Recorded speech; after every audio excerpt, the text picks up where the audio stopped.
السلام علیکم dear reader and listeners, Urdu novel library میں آپ کا ڈھیر سارا ویلکم۔ رمز عشق بائی نور آصف کی نیکسٹ ایپیسوڈ لے کر حاضر ہوئی ہوں۔ اگر آپ نے ابھی تک میرے اس چینل کو سبسکرائب نہیں کیا، جلدی سے سبسکرائب کر دیں، لائک اینڈ شیئر کریں اور اپنی رائے کامنٹ باکس میں لازمی دیں۔ اب جی جناب، کل میں نے آپ لوگوں سے وعدہ کیا تھا کہ میں آپ لوگوں کو 12 بجے تک ایپیسوڈ دے دوں گی۔ اب انشاءاللہ میں ریکارڈ کرنے تو بیٹھ گئی ہوں، کوشش ہوگی انشاءاللہ یہ 12 بجے تک آپ لوگوں کو مل جائے گی، 12 نہیں تو 12:30 بجے تک آپ لوگوں کو مل جائے گی۔ باقی اللہ کے آسرے اور انٹرنیٹ کے آسرے۔ اب ہوتا یہ ہے کہ اگر میں ریڈی بھی کر لوں نا ایپیسوڈز وغیرہ تو وہ اپلوڈ نہیں ہو رہی ہوتی، اتنا انٹرنیٹ کا ایشو آ رہا ہے آج کل، پتہ نہیں ہر جگہ۔ میں نے کئی ایسے یوٹیوبر دیکھے ہیں جو انٹرنیٹ کو رو رہے ہیں، اچھے سے اچھا کنیکشن بھی جو ہے نا بہت سلو چل رہا ہے۔ کچھ شاید ہو سکتا ہے پاکستان کے حالات وغیرہ ایسے چل رہے ہیں، اور سیکنڈ ریزن بھی یہ ہے کہ آپ لوگ نا رسپانس اچھا نہیں دیتے، پھر میں بھی ڈھیلی پڑ جاتی ہوں کہ جی رسپانس اچھا آ نہیں رہا، کیا فائدہ ہے ریکارڈ کرنے کا۔ آپ لوگ نہ لائک کرتے ہیں ویڈیو کو، نہ کامنٹ کرتے ہیں، ویوز تو اچھے بھلے آ جاتے ہیں، مطلب پتہ لگتا ہے کہ کافی لوگوں نے ریڈ کیا ہے، سنا ہے، دیکھا ہے، لیکن آپ لوگ لائک نہیں کرتے، چپ کر کے ریڈ کرتے ہیں، سنتے ہیں، دیکھتے ہیں ویڈیو اور نکل جاتے ہیں۔ تو ویڈیو کو لائک کریں۔ اب نیکسٹ ایپیسوڈ جلدی تبھی ملے گی، ہو سکتا ہے مے بی میں شام کو دے دوں آپ کو ویڈیو، اور ہو سکتا ہے کہ آپ لوگوں کو کل ملے۔ ابھی ڈپینڈ کرتا ہے آپ لوگوں کے بیہیویئر پر، آپ لوگوں کے جو رسپانس ہوگا نا اس حساب سے آپ لوگوں کو مل جائے گی، ٹھیک ہے؟ چلیں جی، فالتو باتیں نہیں کرتے، چلتے ہیں ناول کی طرف۔ بہرام دیکھو مت رو، تم بالکل اپنی آبی پر گئے ہو، کیوٹ سے پیارے سے بہرام۔ عابر بہرام کو ہلاتے پچکارتے ہوئے بولی، بالکل نہیں، یہ بالکل تم پر نہیں گیا، میری بیوی اچھی خاصی خوبصورت ہے، یہ شہرام اور بہاری پر گیا ہے، ہمارے بچے تم پر جائیں گے، بلکہ ہم دونوں پر جائیں گے۔ ہیزل اور بلو آنکھوں کے کمبینیشن سوچو کتنے خوبصورت ہوں گے۔ اسفل مسکراتے ہوئے مدھم آواز میں بولتے، اس کے پیٹ پر مزید سختی سے ہاتھ جما گیا تھا۔ اسفن یار خان، لگتا ہے رات کو کوئی خواب دیکھا ہے، میرے اور آپ کے بچے کیسے ہو سکتے ہیں؟ ہاں، امریکن لڑکیوں کے بچے زیادہ خوبصورت ہوتے ہیں، مشرقی مرد اور امریکن لڑکی کے بچے مجھے بہت یقین ہے بہت خوبصورت ہوں گے۔ The meeting of blue eyes with blue eyes in more beautiful. عابر Asfandyar Khan کی طرف دیکھتے لب پھیلائے بولی۔ عابر کی بات پر اسفندیار خان کی مسکراہٹ سمٹی تھی، آنکھوں کی سرخی بڑھی تھی۔ عابر نے اپنے پیٹ سے اس کے ہاتھ کا ہٹانے کی کوشش کی، اسفند کے ہاتھ کی گرفت مزید سخت ہوئی تھی۔ بہرام بہت بری طرح رونے لگا تھا۔ عابر نے گہرا سانس لیتے اسے دیکھا تھا، اپنی نیلی آنکھیں اس کی ہیزل گرے آنکھیں گاڑے ہوئے سے گھور رہا تھا۔ روزینہ خانم کی آنکھوں سے یہ دیکھتے شرارے سے نکل رہے تھے، ان کا بیٹا تو پاگل تھا اپنی بیوی کے لیے، انہیں آج پتہ چلا تھا، ورنہ آج تک حویلی کے کسی مرد نے اتنی بے باکی نہیں دکھائی تھی۔ بے شرم، اپنا بیوی کے نیچے لگا ہے، ماں تو نظر نہیں آتا، پتہ نہیں کون سا جادو ٹونا کیا ہے ہمارا بیٹا پر۔ روزینہ خانم نے اسفند کو گھورتے دانت پیستے۔ امینہ خانم بلند آواز میں تسبیح پڑھنے لگی۔ بہرام کو بری طرح روتے دیکھتے اسفند یار خان نے اپنی گرفت سے آزاد کیا۔ عابر بہرام کو سینے سے لگائے صوفے سے جلدی سے اٹھی تھی اور اسے اپنے سینے سے لگائے اس کے سامنے ہی چکر لگانے لگی۔ اب نیٹ کا دوپٹہ اس کے ایک شانے پر لہرا رہا تھا، کمر پر سلکی بال بکھرے تھے، فراک کے اگلے 2 بٹن بھی کھلے تھے۔ اسفند یار خان صوفے سے ٹیک لگائے اپنے منہ پر ہاتھ پھیرتے اسے گہری گرم نگاہوں سے دیکھ رہا تھا۔ اپنی بیوی کے اداؤں سے کچھ واقف تھا، مگر حرکتیں وہ کمرے میں کرتی تھی یہ اسے یہ سب کے سامنے وہ سوچ بھی نہیں سکتا تھا۔ اسفند بے بسی سے لب بھینچے اسے دیکھ رہا تھا، جس کے دلکش خد و خال سیاہ فراک میں بری طرح اجاگر ہو رہے تھے۔ نیت کا دوپٹہ شانے سے لہراتا زمین بوس ہو رہا تھا۔ وہ مسلسل کے سامنے بہرام کو سینے سے لگائے چکر لگا رہی تھی۔ اسفند بیٹا، تم کل سے کمرے میں بند ہے، تمہارا لیے اچھا سا ناشتہ بنوائے ہم؟ روزینہ خانم نے اسفند کی گہری نگاہیں عابر پر مرکوز کرتے خود پر قابو پائے پوچھا، مورے، میں نے پچھلے 2 دن سے کھانا نہیں کھایا، اور آپ کو پتہ ہے مجھے ملازمہ کے ہاتھ کا کھانا پسند نہیں، مجھے گھر کی عورت کے ہاتھ کا کھانا پسند ہے۔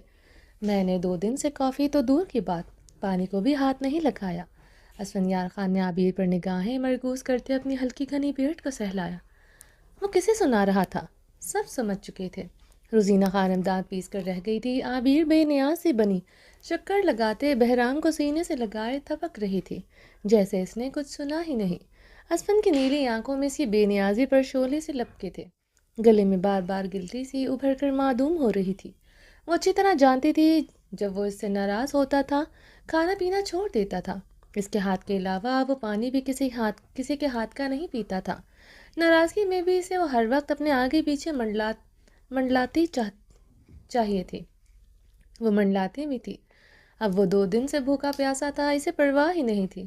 اسفندیار خان نے اسے سرد نگاہوں سے دیکھتے اپنے سینے پر ہاتھ رکھا، جہاں اس کے دیے ہوئے گہرے زخم کی درد کی ٹیسیں سی اٹھ رہی تھی، جو مقابل کی بے اتنائی پر مسلسل بڑھ رہی تھی۔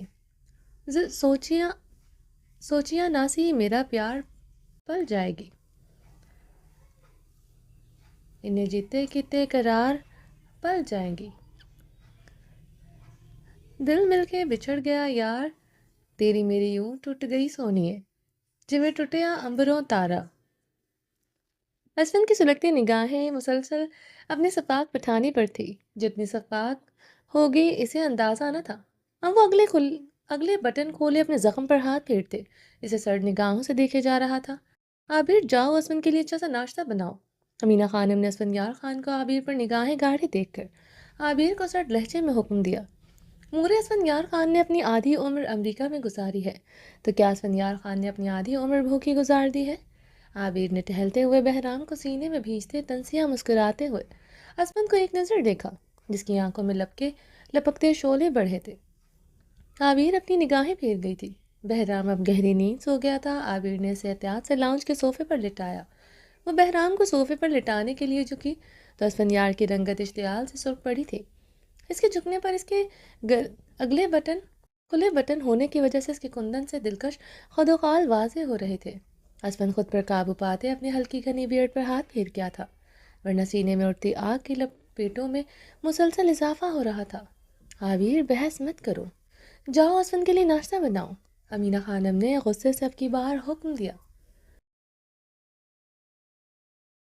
بوڑھے مرد کو عادت ہوتی ہے اپنی بھوک کی تشہیر کرنے کی، لیکن مرد کبھی بھوکا نہیں رہتا۔ اپنی بھوک مٹانے کے اس کے پاس کئی طریقے ہوتے ہیں۔ اب اسفندیار خان کو عادت ہے انگریزی کھانا کھانے کی، وہ بھی ایک انگریزنی کے ہاتھوں کی۔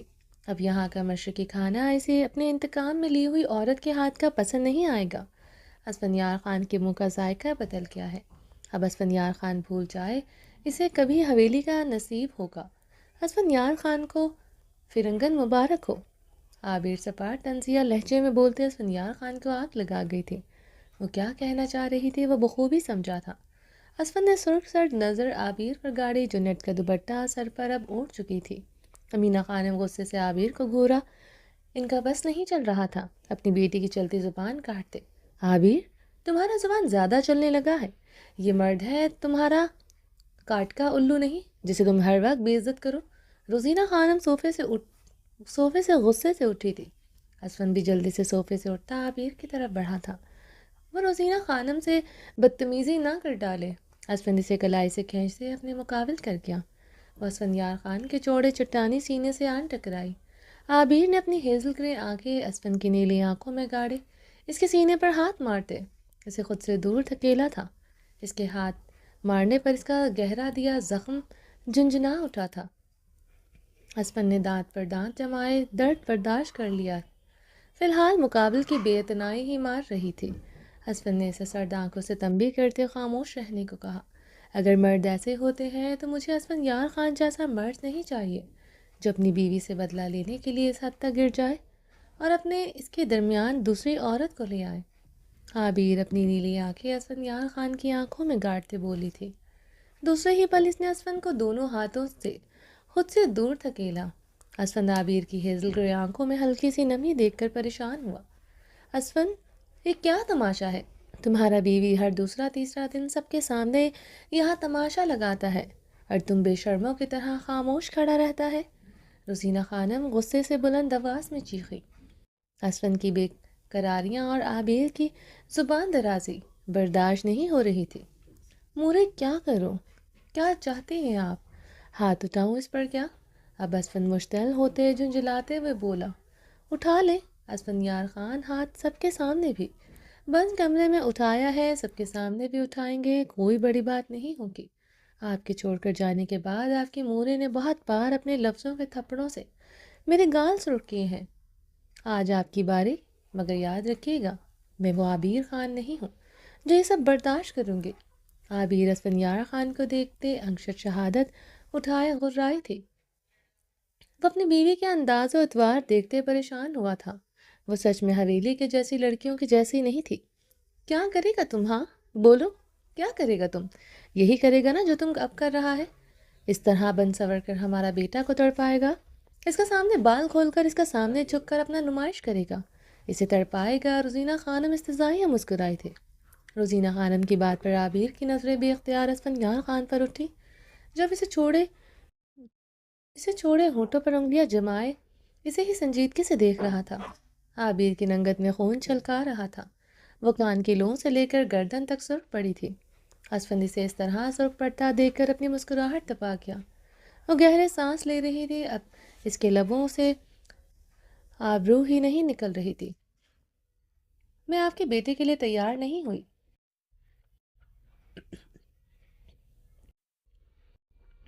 عابر نے گہرا سانس لیتے اسفندیار خان پر نگاہیں گاڑی، مضبوط لہجے میں کہتے اپنی لڑکھڑاتی آواز پر قابو پایا تھا۔ اسفند اس کی آنکھوں میں نمی اور بیک وقت شرارے نگلتا دیکھ کر اپنی انگلیاں مزید سختی سے اپنے لبوں پر جما گیا۔ تم سب یہ کر کے ہمارا بیٹا کا دماغ بند کر سکتا ہے، ہمارا نہیں۔ ہم جانتا ہے تم جیسا عورت کیا کر سکتا ہے، ایک طرف کو بولتا ہے اس کو معاف نہیں کرے گا، دوسری طرف جب سے اسفندیار خان آیا ہے تمہارا بننا سورنا ہی ختم نہیں ہو رہا۔ اتنا تیار ہونا، یہ تیز رنگ ہونٹوں پر لگانا، فراک کا اگلا بٹن اپنا میاں کے سامنے کھول کر رکھنا، سب کا نظریں خراب ہو سکتا ہے، ہمارا نہیں۔ ابھی جو بٹن بند تھا اسفند کا آنے کے بعد کیسے کھل گیا؟ میں اسفند کے لیے تیار نہیں ہوئی۔ عابر نے اسفند کو دیکھتے اپنے لفظوں پر زور دیا۔ اسفندیار خان ابھی بھی خاموشی سے کھڑا ہوا ہونٹوں پر ہاتھ جمائے عابر کو دیکھ رہا تھا۔ امینہ خانم کی رنگت بھی روزینہ خانم کی باتوں پر سرخ ہو رہا تھا۔ ہمارا بیٹا چاہے 2 منٹ میں تمہارا اکڑ توڑ کر رکھ دے، تم کو گھسیٹتا ہوا کمرے میں لے جائے، پھر یہ نخرہ کس کو دکھائے گا تم؟ اس لیے اس حویلی کی عورتوں کی طرح رہو جیسا تمہارا بھابھی ابرش رہتا ہے، وہ حور رہتا تھا۔ جس دن ہمارا بیٹا نے تمہارا عظیم لالا ارحام اور زاران کی طرح کا تم کو بن کر دکھا دیا نا، تمہارا اکڑ غرور سب ختم ہو جائے گا۔ پھر تم روز میرا ہی بیٹا کے کمرے میں اپنا بھیگا زلفے لے کر نکلے گا، یہ ادائیں یہ تانے مارنا سب ختم ہو جائے گا۔ روزینہ خانم کی بات پر عابر نے زخمی شکوہ کی نہ نگاہ اسفند پر ڈالی جو بالکل خاموش کھڑا تھا، جس نے ایک بار بھی روزینہ خانم کو ٹوکا نہیں تھا۔ ایسا کبھی نہیں ہوگا، اگر ایسا کبھی ہوا میں خود کی جان لے لوں گی۔ عابر سپاٹ لہجے میں بولتے وہاں سے چلی گئی تھی۔ سنا تم نے یہ کیا کہہ کر گیا ہے؟ اور تم خاموشی سے کھڑا سن رہا تھا۔ میں نے سنا جو اس نے کہا، اور آپ نے جو کہا وہ بھی سنا۔ جتنی گہرائی سے آپ نے عابر کو باتیں سنائی ہیں، امید کروں گا آپ آئندہ نہیں سنائیں گے۔ جو باتیں یہاں کھڑے ہو کر میں ایک مرد ہو کر سن نہیں پا رہا تھا، آپ عورت ہو کر کیسے سن سکتی ہیں؟ عابر بیوی ہے میری، اگر وہ میرے لیے تیار ہوئی اور وہ کر بھی رہی تھی تو اپنے شوہر کے لیے کر رہی تھی۔ وہ گناہ نہیں تھا، بلکہ اس کا ہر عمل جائز تھا۔ اس بات کی اجازت خدا نے دی اسے۔ وہ اپنی ادائیں، اپنی خوبصورتی اپنے شوہر کے سامنے عیاں کر سکتی ہے۔ اس کے جائز عمل کو گناہ مت بنائے۔ اسفند سرد آواز میں بات مکمل کرتا لمبے لمبے داغ بھرتا چلا گیا تھا۔ روزینہ اب تو چھوڑ دو عابر کا پیچھا، چلو ہمارا بیٹی کا واسطہ نہیں، اپنا بیٹا کی خوشیوں کا واسطہ ہی صحیح۔ اسفند کا آنکھوں میں دیکھو، اس کا آنکھوں میں ہی اپنا بیوی کے لیے تڑپ نظر آئے گا۔ تم کیوں یہ باتیں کر کے اس کا دل برا کرنا چاہتا ہے؟ 7 مہینہ دور رہا ایک دوسرا سے، اب تو ان کو ملنا دو۔ امینہ خانم نے لسانیت سے روزینہ خانم کو سمجھایا جو صرف چہرے کے ساتھ کھڑی تھی۔ امینہ بھابھی، یہی بات تم نے اپنا بہو ابرش کے لیے تو نہ سوچا کبھی؟ اس بیچاری پر تم سوتن لا رہا تھا، تب تمہیں اپنا بیٹا زران کی آنکھوں میں اس کا بیوی نظر نہیں آیا؟ تم نے تو اپنا دل بڑا نہ کیا۔ 7 مہینہ تمہارا بیٹا بھی تمہارا بہو سے دور رہا، ان 7 مہینہ میں تمہیں اپنا بیٹا کا تڑپ نظر نہیں آیا؟ مگر اپنا بیٹی کا دکھ کے لیے دن رات تڑپتا تھا۔ یہاں اس کے ساتھ اس کا بھائی اور تم تھا، مگر تمہارا بہو کے ساتھ کون تھا؟ اس کا تو بھائی بیچارہ معذور ہو چکا تھا۔ ہم سب جانتا ہے زہلے کیسا ہے، وہ تو بیچارہ ذہنی طور اور جسمانی طور پر بیمار رہتا ہے۔ ابرش کے پاس تو کوئی بھی نہیں تھا، اس نے اپنا بچہ کھو دیا تمہارا فضول سا ضد کی وجہ سے۔ تمہارا بیٹا